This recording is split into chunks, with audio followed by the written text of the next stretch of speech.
Belajar agama justru membuat saya tidak beragama. Ikuti video ini sampai habis agar Anda tidak gagal paham.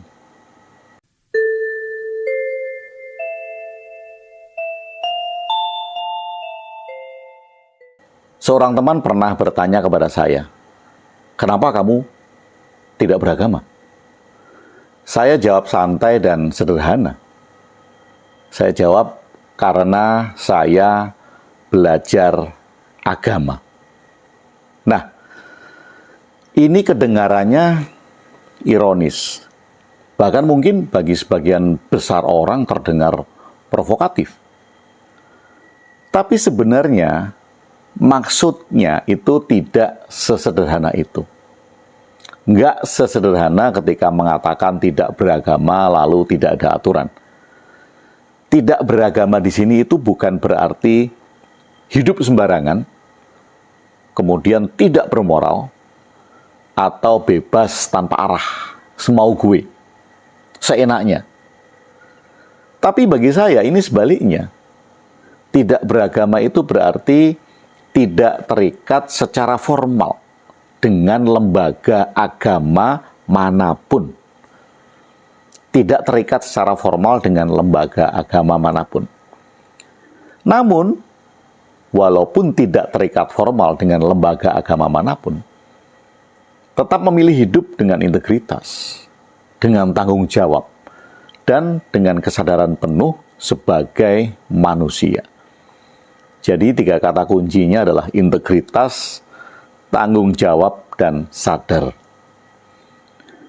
Ketika saya benar-benar belajar, mulai dengan membaca teks kitab suci, menelusuri sejarahnya, mengkaji tafsir-tafsir yang ada, saya menemukan bahwa agama tidak sesederhana slogan yang sering kita dengar. Jadi nggak sesederhana slogan yang sering kita dengar. Apa itu? Ada ajaran tentang cinta, tapi ada pula cerita tentang kekerasan. Ada cinta, ada kekerasan, ada perang, ada janji keadilan. Tapi ada pula praktek yang melestarikan ketidakadilan. Jadi ini adalah kontradiktif. Maka semakin saya mendalami, semakin saya mengkaji, semakin saya sadar bahwa beragama dalam bentuk institusional seringkali berbeda. Bahkan berbeda jauh dari pesan moral yang sesungguhnya ada dalam agama itu. Dan kemudian pada titik itu, saya memilih untuk tidak beragama secara formal. Nah, ini bukan karena saya menolak nilai kebaikan. Enggak loh, saya enggak menolak nilai kebaikan. Tetapi justru karena saya ingin merawat nilai itu. Merawat nilai kebaikan tanpa harus terikat dengan label, dengan institusi, dengan lembaga formal. Nah, ini bagi saya adalah kebebasan untuk mengekspresikan kebaikan-kebaikan universal. Banyak orang salah paham, dan memang banyak yang salah paham. Ketika seseorang berkata, "Saya tidak beragama," kemudian mereka langsung membayangkan bahwa yang tidak beragama itu hidup tanpa aturan, hidup tanpa etika, hidup tanpa arah, ngawur, semuanya boleh, semuanya bisa dilakukan. Padahal ya nggak demikian lah. Nggak kayak gitu. Tidak sesederhana itu.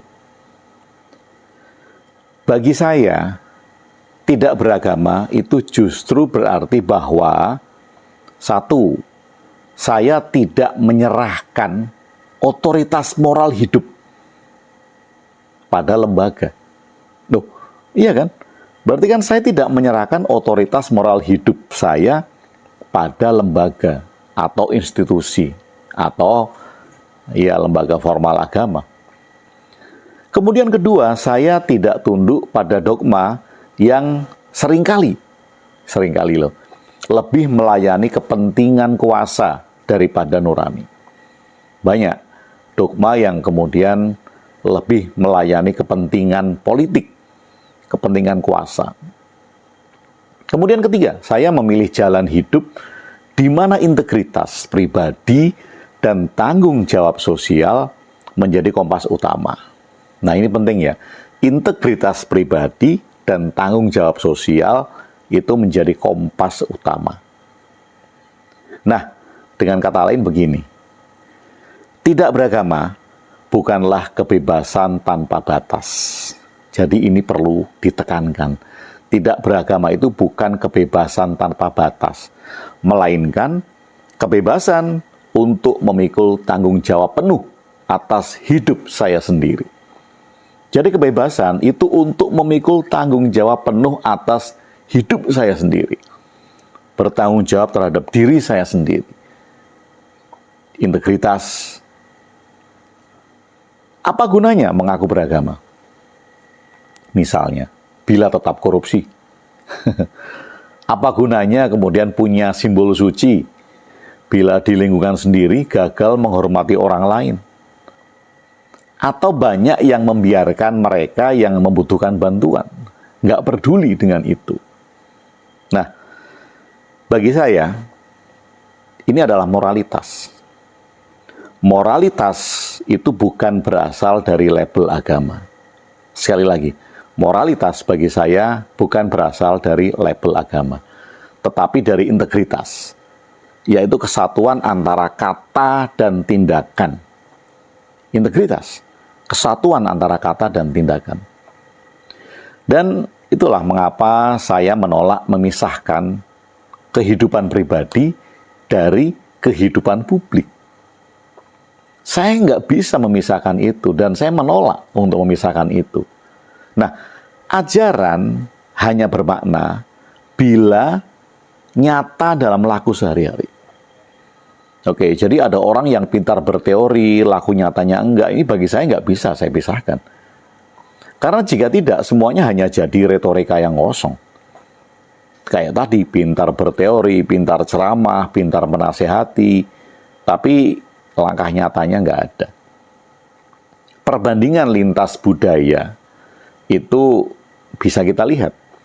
Jika kita menoleh ke berbagai belahan dunia, kita melihat negara-negara yang tidak beragama, kita bisa menemukan contoh bahwa moralitas tidak selalu lahir dari lembaga agama. Oke, moralitas itu tidak selalu lahir dari lembaga agama. Ada negara-negara Nordik, kita lihat Swedia, Norwegia, Denmark. Itu sering dikenal sebagai masyarakat paling sekuler di dunia. Itu bukan negara beragama atau tidak, tapi masyarakatnya itu paling sekuler di dunia. Nah, tingkat religiusitas mereka itu rendah. Bahkan banyak warga negara mereka itu yang secara resmi menyatakan diri tidak beragama, atau bahkan secara ekstrim mengatakan bahwa dirinya ateis. Namun kita lihat justru di sana angka korupsi rendah. Tingkat kepercayaan sosial itu tinggi. Pendidikan dan kesehatan terjamin, serta kualitas hidup mereka, kualitas hidup warganya, itu termasuk warga yang hidup terbaik. Nah, ironis kan? Kita bisa melihat sebaliknya. Nah, sebaliknya itu ada juga masyarakat yang sangat religius. Ada negara yang jargonnya itu sangat religius, dengan simbol-simbol keagamaan yang kuat. Di mana-mana simbol keagamaan, nama jalan, nama agama, nama tempat itu nama agama. Namun kita lihat tetap bergelut dengan korupsi, intoleransi, kekerasan, bahkan kemiskinan. Nah, apakah ini berarti agama gagal? Kalau kita lihat dari dua perbandingan tadi, apakah agama gagal? Memang jawabnya itu tidak sesederhana itu. Tapi setidaknya memberikan pelajaran bagi kita. pelajarannya adalah moralitas tidak otomatis sejalan dengan tingkat religiusitas. Menarik kan, bahwa ternyata moralitas itu tidak sejalan dengan tingkat religiusitas. Moralitas sekali lagi itu bisa lahir dari kesadaran manusia akan tanggung jawabnya. Loh, ketika dia sadar akan tanggung jawab, moralitas itu lahir. Tanggung jawab terhadap sesama, bukan semata-mata karena aturan lembaga keagamaan. Yang paling banyak sekarang kan orang melakukan tanggung jawab karena aturan lembaga agama. Ini boleh, itu tidak boleh, ini dilakukan, itu tidak dilakukan, ini wajib, itu enggak gitu. Atau kita bisa melihat refleksi filosofis dari Nietzsche. Friedrich Nietzsche itu pernah berkata demikian, Tuhan sudah mati. Nah, kemudian banyak orang yang salah paham dengan kata-kata itu, dengan istilah itu, dengan pernyataan Nietzsche. Salah paham dengan istilah Tuhan sudah mati. Nietzsche itu bermaksud bahwa Tuhan yang mati bukan Tuhan literal, tetapi runtuhnya otoritas agama dalam kehidupan modern. Nah, runtuhnya otoritas agama dalam kehidupan modern. Nietzsche itu melihat manusia harus berani menemukan makna hidupnya sendiri, tanpa bergantung pada industri agama. Nah, ini kan keren. Manusia itu bergantung pada dirinya sendiri tanpa institusi agama yang seringkali memanipulasi, ketakutan, atau bahkan kemudian memberi janji-janji ilusi. Kemudian ada juga orang yang bernama Søren Kierkegaard. Søren Kierkegaard itu justru menekankan pentingnya lompatan iman. Dia mengemukakan istilah lompatan iman. Apa itu? Baginya, manusia akan selalu berhadapan dengan absurditas. Dan pada titik itulah maka iman menjadi pilihan eksistensial. Nah, iman itu adalah pilihan eksistensial. Namun sekali lagi, iman di sini bukan sekedar mengikuti dogma. Kalau sekarang kan iman adalah percaya buta, tidak boleh dikritik, tidak boleh bertanya. Nah, ini bukan sekedar mengikuti dogma, melainkan keberanian individu untuk menghadapi ketidakpastian hidup dengan sungguh-sungguh. Lah, keren kan? Iman itu adalah keberanian untuk menghadapi hidup dengan ketidakpastian. Dan dia menghadapi dengan sungguh-sungguh. Itu definisi iman yang luar biasa. Dan kemudian jika kita menengok pemikir lokal, seperti Tan Malaka, ini yang sering dibicarakan anak muda sekarang. Tan Malaka menekankan rasionalitas di atas mistika, logika mistika. Baginya, bangsa yang besar itu mereka yang merdeka. Jika warganya itu berpikir jernih, bebas dari belenggu mitos yang membius. Tapi nanti ini akan saya bicarakan di lain segmen, karena ada beberapa hal dari pemikiran Tan Malaka yang tidak saya setujui. Nah, kemudian di sini saya belajar bahwa menjadi tidak beragama bukan berarti nihil, bukan nihilisme. Tidak beragama itu bukan nihilisme, melainkan ruang, yaitu ruang untuk mencari makna dengan lebih jujur. Lebih jujur dari apa? Lebih jujur itu lewat nalar, lewat pengalaman, dan keberanian untuk bertanggung jawab atas pilihan sendiri.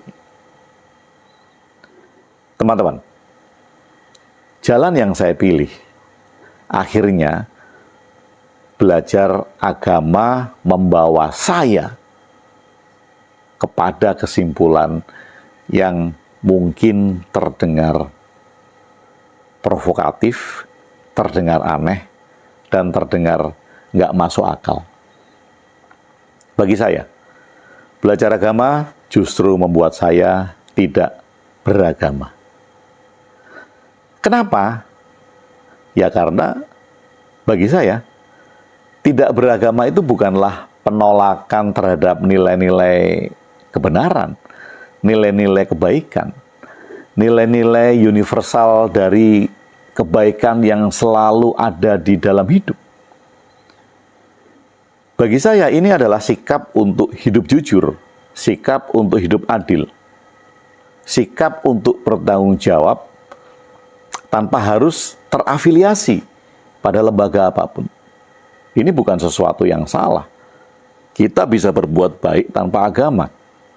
Kita bisa membantu orang lain tanpa agama. Tidak beragama adalah kebebasan untuk menapaki hidup dengan kepala tegak melalui konsekuensi, melalui pilihan, melalui tanggung jawab, melalui integritas.